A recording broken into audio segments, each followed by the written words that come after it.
प्यारे विद्यार्थियों, कैसे आप सभी लोग? आशा करते हैं अच्छे होंगे और एंजॉय कर रहे होंगे। एक बार फिर से आप सभी का स्वागत है मेरे YouTube channel Amit Gupta classes में। और आज हम बात करने वाले हैं क्लास 12 मैथमेटिक्स यानी गणित विषय का, जिनका 3 मार्च को यूपी बोर्ड का पेपर था, जिनका मुझे पेपर का कोड 324IZ है। ये पेपर मुझे मिला और इसका मैंने आपको सोल्यूशन भी प्रोवाइड करा दिया है। इसके 3 पार्ट्स मैंने ऑलरेडी अपलोड कर दिए हैं। Question first, question second, question third के सभी क्वेश्चंस का हल, ठीक है, उसको एक्सप्लेन के साथ मैंने बता दिया। अगर कोई भी आपको डाउट होता है तो मुझे कमेंट के थ्रू बताइएगा, उसका आपको समाधान मिल जाएगा। अगर आपने वीडियो को नहीं देखा है तो आप तीनों पार्ट को जल्द से जल्द देख लें और अपना आंसर मैच कर लें, ठीक है। तो क्या होता है, कुछ बच्चों को जब पेपर का सोल्यूशन नहीं मिलता तो वो भी परेशान रहते हैं, क्वेश्चन कैसा आया है, कैसे किया था, सही है या नहीं सही है। तो इसके लिए मैंने या बहुत सारे चैनल्स पे आपको इसका सोल्यूशन मिल सकता है। मेरे द्वारा मेरे चैनल पर भी आपको ये सोल्यूशन मिल गया, ठीक है। तो आप इसको भी देख सकते हैं। और इसका आइए नेक्स्ट पार्ट हम करते हैं, जिसमें हम क्वेश्चंस 4 के बारे में डिस्कस करेंगे। चलिए क्वेश्चन नंबर 4 के बारे में डिस्कस करते हैं, ठीक है। ये भी पार्ट आपको जल्दी अपलोड कर दिया जाएगा। तो क्वेश्चन नंबर 4 की अगर हम बात करें तो मैं इसका इंग्लिश लैंग्वेज यूज कर रहा हूं। आप इसके हिंदी लैंग्वेज को ध्यान समझिएगा, ठीक है, कि आपको लैंग्वेज इंग्लिश में, हिंदी में जो बच्चे हैं तो वो हिंदी में लिखेंगे और बाकी सभी स्टेप वही हैं। तो ज्यादा इसमें लैंग्वेज की बात नहीं होती है, लेकिन फिर भी आपको ये कह रहा है तो आप इसको खाली हिंदी में, जैसा तुलनात्मक संबंध का मतलब इक्विवेलेंस सेट कहते हैं, इक्विवेलेंस रिलेशन कहते हैं, तो इसको आप हिंदी वर्जन में कन्वर्ट कर लीजिएगा। क्योंकि थोड़ा सा हिंदी पढ़ाए मुझे काफी दिन हो गया है, ठीक है। तो जो बच्चे यूपी बोर्ड में इंग्लिश लैंग्वेज किए हो तो समझ जाएंगे ही, जो हालांकि हिंदी लिए हैं वो भी अच्छे समझ जाएंगे। क्वेश्चन का प्रोसेस वही है, बस आप स्टेप देखें कि हाँ आपने वो स्टेप सही लिखा है या नहीं, ठीक है। तो चलिए क्वेश्चन लेते हैं हम लोग। क्वेश्चन नंबर 4 करते हैं। क्वेश्चन नंबर 4 कह रहा है कि मान लीजिए आपके पास दो हैं, R1 and R2 be the two equivalence relation, ठीक है। यानी अगर R1 और R2 में दो आपके तुलनात्मक संबंध हैं, ठीक है, तो सिद्ध करना है वो कि R1 इंटरसेक्शन, ठीक है, सर्वनिष्ठ है, R1 सर्वनिष्ठ है R2 के, ठीक है। भी ए में एक तुलनात्मक संबंध है कि भी एक जो होगा वो इक्विवेलेंस सेट रिलेशन होगा। यानी टू सेट R1 R2 इस प्रकार इक्विवेलेंस सेट है ऑफ सेट ए, तो प्रूव करना है कि R1 इंटरसेक्शन R2 भी इक्विवेलेंस रिलेशन होगा। तो इस तरह के क्वेश्चन जब आते हैं तो ये भी क्वेश्चंस में आपको क्या करना है, सेट ए कुछ मान लेना है कि ये सेट ए कोई वैल्यू है, तो सेट ए में क्या वैल्यू रख लेते हैं। तो ये 4th का मैं ऑप्शन नंबर ए, ठीक, पहला क्वेश्चन कर रहा हूं 4th का ए। तो मान लिया ए बराबर कोई सेट है, मैं मान लूं ए बी सी मान लेता हूं कि कोई सेट में एलिमेंट है ए बी सी, और R1 कोई मैंने रिलेशन मान लिया है, कोई रिलेशन है ए कॉमा ए, B comma B, C comma सी, ए कॉमा बी, ठीक है, और बी कॉमा सी, कोई एक रिलेशन मान लिया, ठीक है, ए कॉमा बी, बी कॉमा सी, बी कॉमा ए, ठीक है। अच्छा, R2 कोई सेट मान लिया मैंने, ए कॉमा ए, B comma B, C comma सी, क्योंकि R1 और R2 ऑलरेडी यहाँ पे क्या है, इक्विवेलेंस रिलेशन है, तो उसी फॉर्म में आपको ऐसा रिलेशन बनाना है जो इक्विवेलेंस हो। तो ए कॉमा सी कॉमा ए, ठीक है। तो ये दो मैंने इक्विवेलेंस रिलेशन बना लिए, R1 R2 जो आपस में इक्विवेलेंस रिलेशन है, तो इनका इंटरसेक्शन भी इक्विवेलेंस होगा, हमको ये प्रूव करना है। तो नाउ, ठीक है, तो R1 इंटरसेक्शन R2, तुम्हें पता है कि R1 सर्वनिष्ठ है R2 के। अगर इसका हमें निकालना हो, सर्वनिष्ठ समुच्चय निकालना हो, सेट निकालना हो, तो हम क्या करते हैं, इन दोनों में जो कॉमन एलिमेंट होता है उसी को सिर्फ लिखते हैं। तो सर्वनिष्ठ क्या होगा इसमें, ए होगा, ए कॉमा ए, और ये होगा B B, B comma B, और ये होगा सी सी, भाई कुछ कॉमन होगा ही नहीं। और तुम्हें पता है कि जो आपके आइडेंटिटी रिलेशन होते हैं, ठीक है, इकाई संबंध होते हैं, वो हमेशा आपका इक्विवेलेंस यानी तुलनात्मक संबंध कहलाते हैं। तो हेंस, यहां इंग्लिश में आप लिखेंगे हेंस, ठीक है, R1 intersection R2 is an equivalence relation, ठीक है। तो ये आपका होगा, ठीक है, यानी R1 सर्वनिष्ठ है R2 के, R1 सर्वनिष्ठ R2 जो होगा वो एक तुल्यात्मक संबंध है। ठीक है, सेट ए का। बात समझ में आ गई? तो ये पहला क्वेश्चन था आपका, जो फोर्थ ए का क्वेश्चन का पार्ट था, क्योंकि इसमें भी सारे पार्ट्स ही आपको करने हैं। अब आइए इस क्वेश्चन पे आते हैं। तो ये क्वेश्चन आपका निश्चित समाकलन पर है, ठीक है, यानी ये डिफरेंट इंटीग्रेशन पर बेस्ड है। तो इसको कैसे करेंगे आइए देखते हैं, ठीक है। तो ये है हमारा क्वेश्चन नंबर फोर्थ का बी, और इंटीग्रेशन π/2 से -π/2 दिया हुआ है, ठीक है।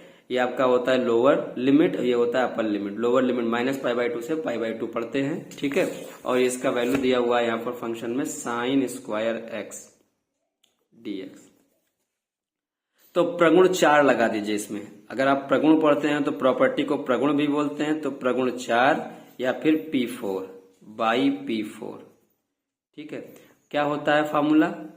a0 to a fx dx is equal to होता है integration 0 to a minus x fx a minus x dx। तो ये वाला फॉर्मूला हम यूज करने वाले हैं इसमें, ठीक है, और उससे हम इसको सॉल्व कर लेंगे। तो इसको हम फंक्शन कोई इंटीग्रेशन i मान लेते हैं। अब इसमें हम प्रगुण 4 लगाएंगे इस फॉर्म में, तो ये i इज इक्वल टू क्या आ जाएगा? इंटीग्रेशन -π/2 से π/2, लिमिट वही रहेगी, बस जहां x है वहां पर क्या आ जाएगा आपका sin², और x की जगह पे आपका आ जाएगा π/2 माइनस x dx। और तुम्हें पता है कि sin 90 माइनस x यानी sin 90 माइनस थीटा होता है cos थीटा। तो i इज इक्वल टू आ जाएगा इंटीग्रेशन -π/2 से π/2, साइन का होता है cos², अब इसका हो जाएगा x dx। ये आपका इक्वेशन सेकंड, ये आपका इक्वेशन फर्स्ट। इन दोनों इक्वेशन को ऐड कर दीजिए, आपका आंसर आ जाएगा। तो इसको जब ऐड करेंगे, यहीं पर मैं लगा देता हूं, तो ये ऐड करने पे i बन जाएगा, ठीक है। अब इंटीग्रेशन लिमिट आपका सेम है, तो लिमिट आपका सेम रहेगा -π/2 से π/2, और ये दोनों फंक्शन आपस में जुड़ जाएंगे, तो बन जाएगा sin² प्लस cos² dx, ठीक है। और ये पूरा वैल्यू जानते हो कि ट्रिग्नोमेट्री INT होती है, ठीक है। इसको हम इसका इक्वल टू 1 होता है, तो 2i इज इक्वल टू हो जाएगा इंटीग्रेशन -π/2 से π/2, और ये पूरा 1 हो गया dx। और कांस्टेंट टर्म का इंटीग्रेशन समाकलन जो होता है, अचर राशि का जो होता है वो x होता है, तो x इंटीग्रेशन π/2 माइनस π/2, ठीक है। सॉल्व कर दीजिएगा इसको। 2i इज इक्वल टू -π/2, पहले +π/2 रखेंगे, फिर फार्मूले में माइनस होता है, और ये माइनस ऑलरेडी है ही है, तो माइनस ब्रैकेट में π/2, ठीक है। पहले लोअर लिमिट की वैल्यू पुट करते हैं, फिर पहले अपर लिमिट की वैल्यू पुट करते हैं, फिर लोअर लिमिट की वैल्यू पुट करते हैं, बस आपका आंसर है। तो इसको सॉल्व करेंगे तो अब कितना आ जाएगा? 2i is equal to π/2 plus π/2, तो 2i इज इक्वल टू आ गया 2π/2 यानी पाई, तो i इज इक्वल टू आ जाएगा बच्चों π/2, और यही आपका आंसर है जो कि आया होगा। π/2 इसका आंसर आया है। प्रोसेस आप इसको देख सकते हैं, ठीक है। ये निश्चित समाकलन का क्वेश्चन था जिसको मैंने आपको बता दिया। चलिए आगे क्वेश्चन हम लेते हैं। फोर्थ का तीसरा क्वेश्चन देखते हैं। सी वाला क्वेश्चन कैसे करेंगे? तो क्वेश्चन नंबर सी में क्या है? कह रहा है कि एक परिवार में 2 बच्चे हैं और it is known that there is at least 1 child is a boy, ठीक है। अब ये पता है कि आपको उस फैमिली में कम से कम एक बच्चा लड़का है, ठीक है। Then find the probability that both children are boy. तो क्या प्रोबेबिलिटी है कि उसमें दोनों बच्चे जो हों वो लड़के हों, ये इसकी आपको प्रोबेबिलिटी बतानी है। तो इसको कैसे करेंगे आप? तो चलिए पहले हम बनाते हैं कि इसका सैंपल स्पेस क्या बनेगा। क्वेश्चन आपने पढ़ लिया, ठीक है। There is a 2 children in a family. तो इसका हम क्या करेंगे? एक सैंपल स्पेस बनाए, क्या क्या कंडीशंस हो सकते हैं। अब 2 बच्चे हैं तो हो सकता है कि पहला लड़का हो, दूसरा भी लड़का ही हो। दूसरा कंडीशन हो सकता है कि पहले लड़की हो, दूसरी भी लड़की हो। फिर हो सकता है कि पहले लड़का हुआ हो, बाद में लड़की हुई हो, या हो सकता है लड़की पहले हुई हो, बाद में लड़का हुआ हो। तो इस तरीके से ये इसका सैंपल स्पेस बन गया। अब क्या पता है? जो पता है, ठीक है, तो it is known that at least 1 child is a boy, ये आपको पता है, ठीक है। तो यहां मान लेते हैं कोई इवेंट ई, 2 इवेंट मानेंगे, तो एक इवेंट हम ई मान लेते हैं। ई कोई इवेंट है, eight least 1 child is a boy, हमने ये मान लिया। तो ई क्या बनेगा आपका? एक इवेंट क्या बन जाएगा? कम से कम एक लड़का तो होना ही चाहिए। तो इसके लिए क्या होगा, इसमें कम से कम का मतलब होता है उतना तो आपका हो, उससे अगर ज्यादा भी होता है तो भी आपको कंसिस्ट करेगा उसमें और उसमें इन्वॉल्व रहेगा। तो यानी कम से कम एक लड़का है, दो लड़के भी हो सकते हैं, तो ये भी सही है। ठीक है, एक ये भी सही है, एक ये भी सही है, तो आपको बन जाएगा बी जी और जी बी। ठीक है, जी जी इसलिए नहीं, कम से कम यानी एक से कम तो नहीं होने चाहिए, इसमें एक भी नहीं है तो इसका मतलब इसको छोड़ देंगे। एफ कोई इवेंट है भाई, दूसरा इवेंट मान लेते हैं एफ, तो उसमें पूछा है कि find the probability both children are boy, तो हम एफ इवेंट मान लेते हैं कि इसमें both children are boy, both children are boy. ठीक है, तो इसका क्या बन जाएगा, सिर्फ बी बी कि दोनों बच्चे ऐसे हों। अब हमें निकालना है क्या प्रोबेबिलिटी है कि बोथ चिल्ड्रन आर बॉय, तो हम इस पे लगाएंगे कंडीशनल प्रोबेबिलिटी। तो हमें निकालना है बोथ चिल्ड्रन आर बॉय यानी पी एफ, और इसमें से क्या हो चुका है भाई, आपका हो चुका है ई, at least one child is a boy, यानी आपको गिवन था, ये आपको पता है। तो पी एफ अपॉन ई निकालना है आपका। ठीक है, पी एफ अपॉन ई, तो यहां से क्या आ जाएगा, ये हो जाएगा P E intersection F upon P F, ये कंडीशनल प्रोबेबिलिटी आप लगा दिया इसमें पीई।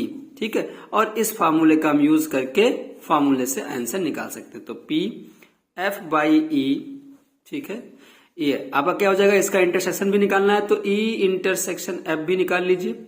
ये क्या होगा, इन दोनों में कॉमन, तो आपका है बी बी। तो ये आ गया फेवरेबल आउटकम्स। अभी हमें इसकी प्रोबेबिलिटी निकालनी है, तो P E intersection F is equal to हो जाएगा, पी इंटरसेक्शन एफ का मतलब हो गया कि नंबर ऑफ फेवरेबल आउटकम्स 1 और कुल upon total outcomes is equal to 4। तो ये भी आ गया 1/4। तो यहाँ वैल्यू पुट कर दीजिए, तो यहाँ आ जाएगा, इसकी प्रोबेबिलिटी आ गई है 1/4, और पी की प्रोबेबिलिटी क्या आई है, पी की प्रोबेबिलिटी भी निकालनी होगी, तो पी की प्रोबेबिलिटी आ जाएगी, कुल 3 है और अपॉन टोटल आउटकम्स हैं 4, तो ये आपका आ गया 3/4। तो यहाँ रख देंगे 3/4। अब इसको सॉल्व कर लेंगे, 1/4 इंटू इसको रेसिप्रो कर देंगे 4/3, 4 से 4 कैंसिल, 1/3 इसका आंसर हो गया। तो यानी आपकी बोथ चिल्ड्रन आर बॉय की प्रोबेबिलिटी हो जाएगी 1/3, जो कि इसका आंसर है। आशा करते हैं आप लोगों ने ये कर लिया होगा। ये कंडीशनल प्रोबेबिलिटी का क्वेश्चन था जो कि आपको इसमें दिया गया है। तो इस तरीके से आपका ये तीसरा, जो चौथे का तीसरा क्वेश्चन है, वो भी आपका सॉल्व हो गया। ठीक है, चलिए अब हम नेक्स्ट क्वेश्चन पे चलते हैं। क्वेश्चन नंबर 4 देखते हैं। ठीक है, और क्या कहता है उसमें, उसके बारे में हम लोग डिस्कस करते हैं। वो है 4th क्वेश्चन, कह रहा है इसमें 4th का कि find the interval in which the given function this is increasing and decreasing. हमें बताना है कि ये जो फंक्शन है वो किस इंटरवल पर इंक्रीजिंग और डिक्रीजिंग है। इसी का अगर आप हिंदी में देखें तो लिखा हुआ है कि किस अंतराल पर, अंतराल ज्ञात कीजिए इसमें ये जो फलन है, ठीक है, वो आपका क्या है, वर्धमान है और यह हास्यमान है। वर्धमान को हम लोग बोलते हैं इंक्रीजिंग, ठीक है, और हास्यमान का मतलब होता है डिक्रीजिंग। तो किस अंतराल पर यानी इंटरवल हमको ये फाइंड करना है। तो आपको ये उच्चतम और निम्निष्ठ, उच्चिष्ट और निम्निष्ठ के चैप्टर का ये क्वेश्चन है। ठीक है, उसी में आपका दिया गया होगा, यानी अवकलनों का अनुप्रयोग चैप्टर का नाम होगा हिंदी में। और अगर आप इंग्लिश में बुक अगर आपकी है तो एप्लीकेशन ऑफ डेरिवेटिव का ये क्वेश्चन है। ठीक है, उसी का एक्सरसाइज है। तो इस क्वेश्चन को कैसे करेंगे, हालांकि मैंने आपको 3 क्वेश्चंस बता दिए हैं, 1 2 3। ठीक है, चौथा ये लास्ट है इस पार्ट का। ठीक है, और ये सभी क्वेश्चंस आप मैच कर लीजिए आपको। ठीक है, और अगर कोई प्रॉब्लम आती है तो मुझे बताइएगा। तो इस क्वेश्चन को कैसे करना है, तो हमारे पास फंक्शन है f(x) इज इक्वल टू क्या दिया है बच्चों, x square minus 4x plus 6। ठीक है, तो प्लस 6। ठीक है, ये हमारे पास फंक्शन है। तो इसका हम क्या करेंगे, अवकलन करेंगे, डेरिवेटिव करेंगे। तो इसको हम करेंगे f'(x) इज इक्वल टू, यह आ जाएगा 2x, ये आ जाएगा -4। ठीक है, और ये बाकी 0 हो जाएगा। तो ये आपका निकल गया। अब हमें इसका अंतराल चेक करना है। तो सबसे पहला कंडीशन क्या है कि ये वर्धमान है, यानी इंक्रीजिंग वैल्यू के लिए, फॉर इंक्रीजिंग। तो इंक्रीजिंग के लिए फंक्शन क्या होता है, जो आपका f'(x) होता है वो हमेशा 0 से बड़ा होगा या इक्वल टू 0। ठीक है, तो बस इसी पे वैल्यू पुट कर दीजिए। तो f'(x) कितना आया है, 2x - 4 greater than equal to 0। तो 2x इज ग्रेटर देन इक्वल टू 4, तो x greater than or equal to 4/2, यानी 2 से काट दोगे तो x की जो वैल्यू होगी वो 2 या 2 से बड़ी होगी। ठीक है, इंक्रीजिंग के लिए। तो अंतराल क्या आ जाएगा, तो x बिलोंग्स टू 2 और या 2 से बड़ी, मतलब कहां तक, अनंत यानी इनफाइनाइट। और इधर आपका रहेगा क्लोज और इधर रहेगा आपका ओपन यानी खुला अंतराल और इधर रहेगा बंद अंतराल। तो ये कंडीशन बहुत इंपॉर्टेंट होता है कि किधर क्लोज और किधर ओपन रहना है, इस चीज को ध्यान रखिएगा। तो जब भी आपका इन्फिनिटी लिखा हो हमेशा उधर ओपन रहेगा। तो ये पहला आंसर। दूसरा इसे पूछा था कि हास्यमान कब होगा, डिक्रीजिंग के लिए। तो डिक्रीजिंग के लिए बच्चों ये हो जाएगा कि हमें dy बाई डी एक्स जो होता है वो लेस देन इक्वल टू 0 होता है। तो बस इसकी वैल्यू फिर वही आई थी 2 - 4 less than or equal 2x - 4 less than or equal to 0। तो 2x इज इक्वल टू 4, तो x is sorry less than or equal to x is equal less than or equal to आ जाएगा 4/2, 2 से cancel कर दोगे, x less than equal to 2 यानी जो decreasing के लिए वैल्यू होगा x की वो 2 से कम या 2 के इक्वल होगी। तो इसका वैल्यू क्या जाएगा, तो x बिलोंग्स टू ये आ जाएगा 2 और उससे कहां तक, उससे कम, कहां तक, माइनस इन्फिनिटी तक। ठीक है, माइनस इन्फिनिटी, सही से लिख देता हूं, माइनस इन्फिनिटी से 2। अब 2 के इक्वल है तो इसलिए 2 की तरफ लग जाएगा क्लोज और इधर लग जाएगा आपका खुला। ठीक है, तो ये आपके दोनों आंसर थे। तो इस तरीके से इन चारों क्वेश्चंस का आंसर जो है, इन चौथे पार्ट के सभी क्वेश्चन का आंसर मैंने इंग्लिश में आपको लैंग्वेज में बता दिया है। आप लोग ये सभी क्वेश्चंस को मैच कर लें, ठीक है, और बताएं कि अभी तक आपने कितने क्वेश्चन सही किए हैं। क्वेश्चन नंबर 1, 2, 3 और 4 के सभी क्वेश्चंस के आपके सही गए हैं या नहीं। ठीक है, सभी के अलग अलग पार्ट्स में वीडियोज बना दिए गए ताकि कोई प्रॉब्लम ना हो, आसानी से आप इस क्वेश्चन को समझ सके। ठीक है, जल्द ही इसके अगले पार्ट में हम लोग बात करेंगे अगले क्वेश्चंस की। ठीक है, जैसे समय मिलेगा वैसे उसका भी वीडियोस बना करके आपको उपलब्ध करा दिया जाएगा। ठीक है, और अगर कोई समस्या आती है इतने क्वेश्चंस में तो बेझिझक मुझसे आप कमेंट के थ्रू पूछ सकते हैं। चलिए फिर आप एंजॉय करें और मिलते हैं ऐसे ही महत्वपूर्ण वीडियोज में जिसमें आपके सभी क्वेश्चंस देखने को मिलेंगे। ठीक है, थैंक यू।